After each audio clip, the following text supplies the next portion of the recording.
En manchette ce soir, la région pourrait voir sa population fortement diminuer d'ici 2051. Comment les acteurs du milieu entrevoient cette réalité? Bon, la première réaction, c'est toujours on diminue encore. Il faut prendre acte de cette tendance-là qui pourrait arriver, mais il faut se rappeler que c'est une projection. Les PME risquent de payer plus cher pour leur électricité. Les PME vont être pris à la gorge avec ce qui se passe. On leur rajoute des coûts d'exploitation qui vont augmenter avec les tarifs d'électricité. Et une 23e édition sous le voile du renouveau pour la foire gourmande. C'est un beau défi, puis je suis content. C'est le fun de... Quand on voit tout ça en train de se monter puis que ça devient concret, c'est là que c'est vraiment le fun.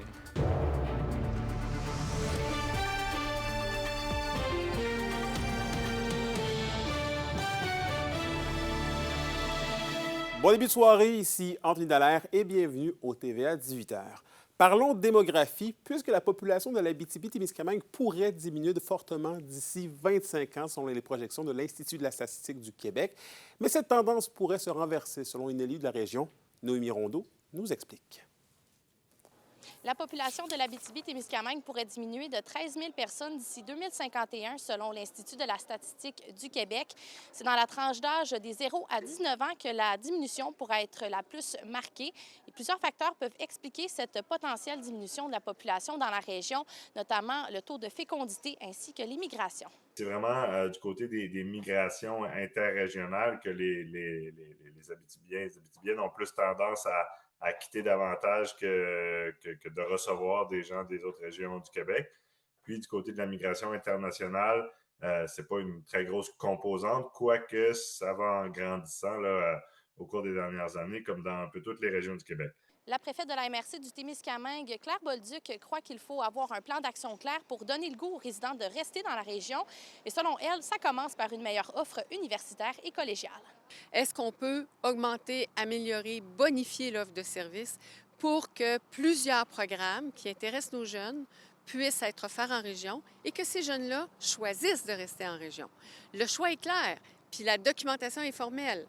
Les faits sont là. 75 de ceux qui se déplacent pour aller suivre une formation à l'extérieur de la région vont s'établir dans un rayon de 50 km de la dernière institution fréquentée. Elle souligne que la qualité de vie est un autre enjeu pour rendre la région plus attrayante. Il y a donc des défis à l'horizon pour renverser ces projections démographiques. Mais Claire Bolduc rappelle qu'il s'agit justement de projections. Il faut aussi travailler sur le court, mais le moyen et le très long terme, pour que cette tendance-là, elle soit inversée, mais elle ne soit pas inversée de façon accidentelle, elle soit inversée de façon durable. Alors, on reçoit le signal, on n'est pas étonné, mais ça demeure une projection et c'est à nous de travailler avec les informations qu'on a pour changer cette donne-là. Les projections démographiques des MRC du Québec 2021-2025 prévoyaient des diminutions potentielles dans les MRC d'Abitibi-Ouest et du Témiscamingue. Maintenant, les nouvelles données pour ce qui est des MRC sortiront à l'automne prochain. Noémie Rondeau, RNC Nouvelles, Rouyn-Noranda. Vos réponses à la question du jour TVA. Une présentation de la Clinique infirmière Nord-Ouest présente partout dans la région. Nous vous offrons des consultations rapides avec des infirmières et infirmières praticiennes spécialisées. En nouveauté, le service de téléconsultation. Et à la question du jour, on vous demandait, êtes-vous préoccupé par une baisse potentiellement importante de la population d'ici 2051? Et vous avez répondu non à 64 %. Et on poursuit en parlant d'énergie. Hydro-Québec va demander à la Régie de l'énergie de pouvoir augmenter la tarification du secteur commercial et industriel. Cette situation pourrait avoir des répercussions sur les PME. Un reportage d'Olivier Morin. 4,8 %. Voilà la hausse à laquelle les PME pourraient être confrontées dès l'an prochain, et ce, pour les 3 prochaines années. C'est 1,8 % de plus par rapport au secteur résidentiel. Hydro-Québec en soi a les mains liées. Lorsque le gouvernement a décidé là, de geler les tarifs d'électricité à 3 pour la clientèle résidentielle, Hydro-Québec n'a eu d'autre choix qu'en fait d'aller pelleter cette augmentation dans la cour des PME. Encore une fois, c'est les PME qui se retrouvent à payer le gros de la facture d'électricité. Et cette augmentation risque de faire en sorte que plusieurs PME doivent faire des sacrifices dans un contexte déjà difficile, alors que 37 % d'entre elles ont vu leurs bénéfices diminuer dans les derniers mois. Elles vont retarder des projets d'investissement dans leur entreprise, ils ne pourront pas augmenter les salaires de leurs employés parce que va falloir qu'elle coupe à des places là, pour garder des marges bénéficiaires. Les PME vont être pris à la gorge avec ce qui se passe. On leur rajoute des coûts d'exploitation qui vont augmenter avec les tarifs d'électricité. Même son de cloche du côté de la Chambre de commerce de Val-d'Or. Les craintes qu'on a, ben, c'est encore une fois de peut-être ralentir certains projets qui sont en voie de développement, qui pourraient devoir évaluer au niveau budgétaire, par exemple, leur division de manufacture qui pourrait consommer de façon plus grande de l'électricité dans leur entreprise. Pour la région, on craint également que ces tarifs puissent nuire à la compétitivité des PME. Chaque augmentation nous amène une perte de compétitivité puis de productivité. Puis au Canada, c'est déjà un défi qui est assez grand, en Abitibi aussi. Et il faut également s'attendre à ce que les conséquences se ressentent chez les consommateurs. Une augmentation des coûts entraîne souvent une augmentation des prix que les consommateurs vont devoir payer. Il va y avoir une augmentation qui va être liée face à ces frais d'électricité-là. Cette facture-là, au final, qu'elle soit dirigée vers le commerçant, finit toujours par être payée par le consommateur. La Régie de l'énergie devrait rendre sa décision par rapport à la demande d'Hydro-Québec en mars 2026. Olivier Morin, RNC Nouvelles, Rwanda. Et on poursuit au Témiscamingue. La foire gourmande de l'Abitibi-Témiscamingue et du Nord-Est ontarien débute ce soir à Ville-Marie. Et William, ce sera une 23e édition bien différente des dernières années. Oh que oui, Anthony, parce que le traditionnel grand chapiteau qui accueillait l'ensemble des exposants tout au long de la fin de semaine a été remplacé par plusieurs plus petits. Les kiosques seront donc éparpillés un peu partout sur le site. Les organisateurs voulaient une ambiance plus conviviale cette année et plus exploiter l'ensemble de la rue Notre-Dame. J'ai été voir hier en journée comment les préparatifs allaient et les organisateurs étaient très excités à l'approche du jour J. Parce qu'on se le rappelle, l'année dernière, l'ancien président de la foire, Bernard Flébus, disait que l'avenir du festival était en péril. L'organisation est donc très fière cette année d'offrir une formule revampée. Voici mon reportage. Tout se met en place pour la 23e foire gourmande de l'Abitibi-Témiscamingue et du Nord-Est ontarien. Une édition avec beaucoup de changements et une première pour le nouveau président, Médéric Clément. Très excité, là, c'est vraiment l'excitation qui est embarquée, là, le stress qui laisse sa place. Mais ouais, c'est un beau défi, puis je suis content. Là, c'est le fun de...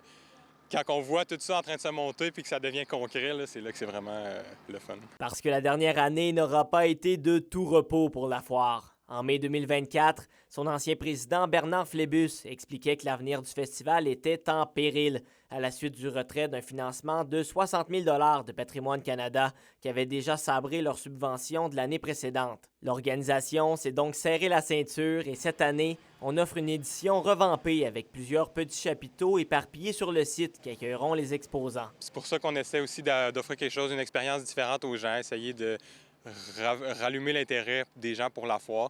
Fait qu'on espère que ça va bien aller. Comme tu dis, la situation n'est pas facile, mais on s'est battu toute l'année. On est debout, on est là cette année. Donc, on espère que les gens vont être au rendez-vous. L'an dernier, la scène des spectacles principaux avait été intégrée au même grand chapiteau que les exposants. Autre changement cette année, elle sera située entre l'hôpital et l'église. On voulait agrandir notre capacité. On veut grossir aussi la zone des spectacles. Donc, on fait vraiment notre possible, surtout avec le nouveau fonctionnement des passeports. Donc, on doit payer pour les spectacles. Donc, on devait faire un nouveau site. Afin de profiter de cette scène, les spectacles débutent dès le jeudi avec des groupes bien connus au Québec comme Noir Silence et Respectable. On voulait offrir une plus grande diversité, plus de spectacles. Pour nous, ça nous aide aussi. On offre plus à la population. Et avec la nouvelle scène qu'on a aussi, on voulait en profiter le plus possible. Et côté exposants, ce sera une édition très bien remplie. Avec nos exposants et artisans, au total, on est à peu près un record, on dirait. Là, on a pas mal dans les plus hauts qu'on a déjà eu. On a une quinzaine de nouveaux aussi exposants qui sont jamais venus à la foire, qui vont être là. Donc, il va y avoir beaucoup de nouveautés, beaucoup de nouvelles choses à découvrir. Alors, pour tous les gourmands et gourmandes de la région, il y en aura pour tous les goûts jusqu'à dimanche à Ville-Marie. William Maillé, RNC Nouvelles, Ville-Marie. Parlons environnement maintenant. Le Conseil régional de l'environnement de l'Abitibi-Témiscamingue, en collaboration avec l'UQAM, étudie le potentiel des milieux humides à stocker du carbone, une façon naturelle de lutter contre les changements climatiques. Grâce aux inventaires réalisés par les chargés de projet, les données récoltées permettront de modéliser et d'estimer les quantités de carbone dans différentes régions du Québec. Un outil cartographique sera ensuite créé pour aider le gouvernement, les MRC et les citoyens à prendre des décisions en matière de conservation. Malgré les défis sur le terrain, les équipes débutent leur relevé dès mardi prochain, notamment en Abitibi-Témiscamingue. L'intérêt du carbone, c'est que dans les milieux humides, il y a une grande capacité de stockage de carbone. Ce que ça veut dire, dans le fond, le stockage de carbone, c'est que c'est de la matière qui se décompose pas. Donc, comme dans les tourbières, c'est inondé, il y a beaucoup d'eau. C'est un milieu qui est sans oxygène. Donc, s'il n'y a pas d'oxygène, il n'y a pas de décomposition qui est possible. Fait que la tourbe, elle continue à pousser, mais la partie qui meurt, dans le fond, elle se décompose pas bien. Puis ça permet de capter cette matière organique-là. Dans le fond, la plante, elle va respirer, elle va grandir, elle va utiliser le carbone, le CO2 pour grandir, puis elle va devenir une source de carbone. C'est pour ça qu'on dit que les milieux humides sont des bons milieux pour la captation du carbone, donc à la lutte contre les changements climatiques. L'indice boursier minier au TVA Nouvelle 18h est une présentation de GFM Groupe Financier. Dirigeants d'entreprises et particuliers, fiez-vous aux experts de GFM pour vos placements, assurance de personnes et assurance collective. Car pour vous, ils vont au-delà de la finance. Salut, c'est Alexander Wolossick, président du Festival de Contes et légendes dans la Abitibi-Témiscamingue. Et après la pause, je vais vous dévoiler l'affiche et la thématique du festival cette année.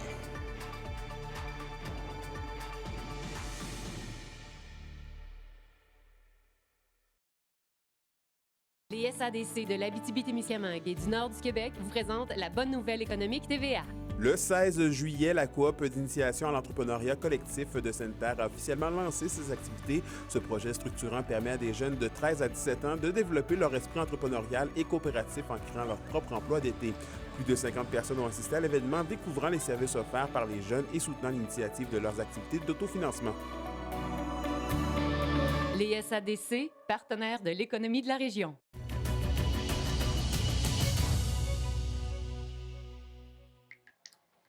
Tu veux ramasser ça, ça, ça, on a ce qu'il faut.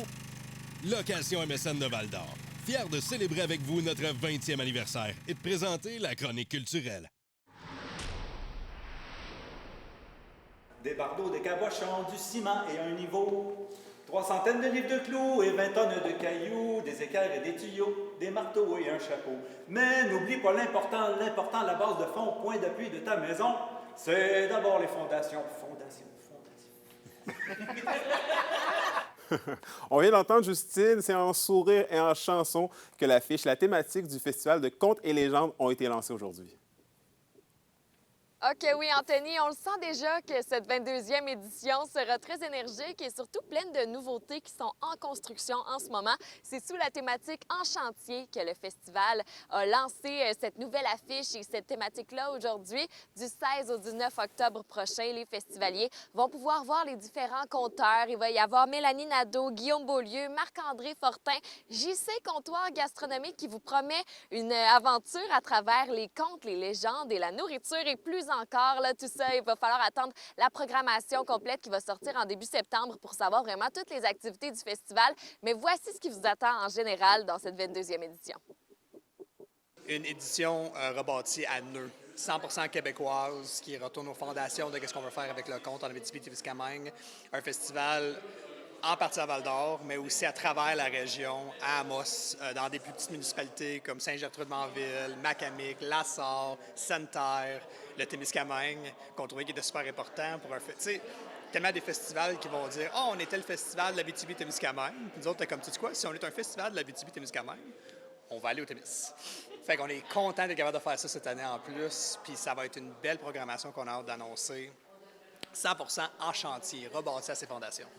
Le nouveau CA du Festival de Contes et légendes est très excité et surtout motivé d'entamer cette 22e édition en octobre prochain. Vous pouvez aussi voir à l'écran la nouvelle affiche qui a été dévoilée ce matin, qui a été créée par l'artiste Frédéric Lecourt. On y voit plein de petites fées en construction. Vous vous demandez peut-être quel est le lien entre la construction, les légendes, les contes. Eh bien, je laisse le président vous l'expliquer. Enchanté, en chantier, tu sais. On voulait que le monde, c'est ça, qu'ils soient enchantés par le festival, qu'ils comprennent vraiment l'ouvrage qu'on veut faire pour rebâtir, pour recommencer à neuf. Fait qu'on essaie ça, on remet ça à zéro, on se met en chantier, en gang, prêt à travailler. On voulait s'assurer que ça soit quand même grand public, qu'on soit capable un peu au festival de s'assurer que tout le monde comprenne que le festival est pour eux, autant jeunesse que, tu sais, du 18 à 35 ans, que du plus vieux, que du très, très plus vieux, mettons, à la retraite et tout, qu'on est capable de vraiment offrir des événements qui peut parler à tout le monde. Parce que le conte, c'est ça, c'est la base, c'est le patrimoine vivant, c'est l'oralité et tout. Puis c'est d'y donner sa chance, puis venir le voir. Fait que pour nous, d'être capable d'avoir quelque chose de même, qui a tous des éléments qui sont le fun, qui ramènent comme du, je vais dire en anglais, du whimsy quasiment, tu sais. On trouvait ça très, très important, puis l'artiste a fait une tellement de belle job, puis j'ai hâte d'être capable de mettre ça bord en bord de l'Abitibi, un peu partout dans des vitrines. Et je termine en vous mentionnant que si vous cherchez une petite activité pour profiter du soleil ce soir, eh bien, il y a un spectacle de piano par la pianiste Léonie Gauthier. Léonie Gauthier a seulement 13 ans et elle présente ses propres compositions, mais aussi des covers et ses coups de cœur. Alors, ça se passe à la Crèmerie Glace, au piano public, directement après, dans les prochaines minutes, en fait, vers 18h30. Vous pouvez vous y rendre, manger une petite crème glacée et écouter cette pianiste de 13 ans qui risque de vous impressionner. Le pickleball est de plus en plus populaire au pays et la région n'est pas épargnée par cet engouement. Soyez avec nous. Au retour, on vous dit tout ce qu'il y a à savoir sur ce sport de raquette.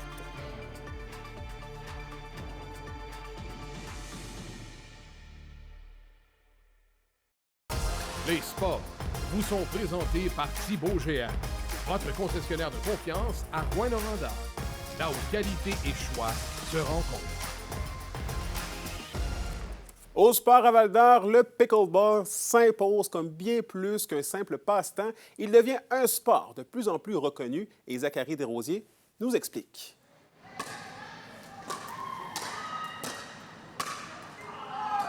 C'est rapide, accessible et de plus en plus populaire. En 2025, le pickleball poursuit sa croissance fulgurante au Canada avec environ 1,54 million de joueurs, selon une estimation de Pickleball Canada. La ville de Val-d'Or n'y échappe pas, alors que Sophie Gaudreau et son conjoint ont fondé le club de pickleball Val-d'Or. Il a décidé, on était une gang d'amis, on jouait ensemble, on a été au marché public, on jouait pour le fun. En 2022, on a fondé le club de pickleball Val-d'Or, moi, mon conjoint avec un ami.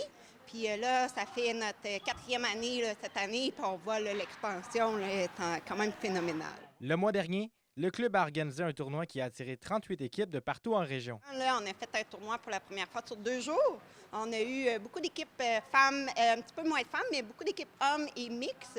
Puis c'est super intéressant parce qu'à Val-d'Or, on a une belle communauté. On a invité les autres régions. Je sais que c'est plus difficile, là, mettons à Lassar, à Amos, puis à Rouyn. C'est plus difficile de jouer l'été. Nous, on a quand même une chance là, de jouer ici là, sur 4 terrains accessibles là, 7 jours sur 7. Qui est vraiment intéressant là, pour nos plages horaires de pickleball Val-d'Or. Ce qui rend le pickleball unique, c'est son accessibilité. Les règles sont simples et les parties se jouent sur un terrain petit, un sport qui touche toutes les générations. C'est très, très accessible pour n'importe qui. Autant les familles peuvent jouer avec les jeunes enfants là, de 12-10 ans, ça fonctionne super bien. Les retraités peuvent jouer, ça les mobilise. C'est assez facile, accessible, comme on dit. Puis tu peux aller chercher une compétition qui est vraiment intéressante. À base, je suis un joueur de tennis. Ça se ressemble. Côté technique.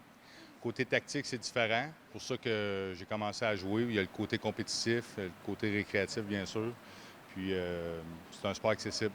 Avec la demande qui ne cesse d'augmenter, la Ville de Val-d'Or planche déjà sur des projets pour permettre un plus grand espace de jeu.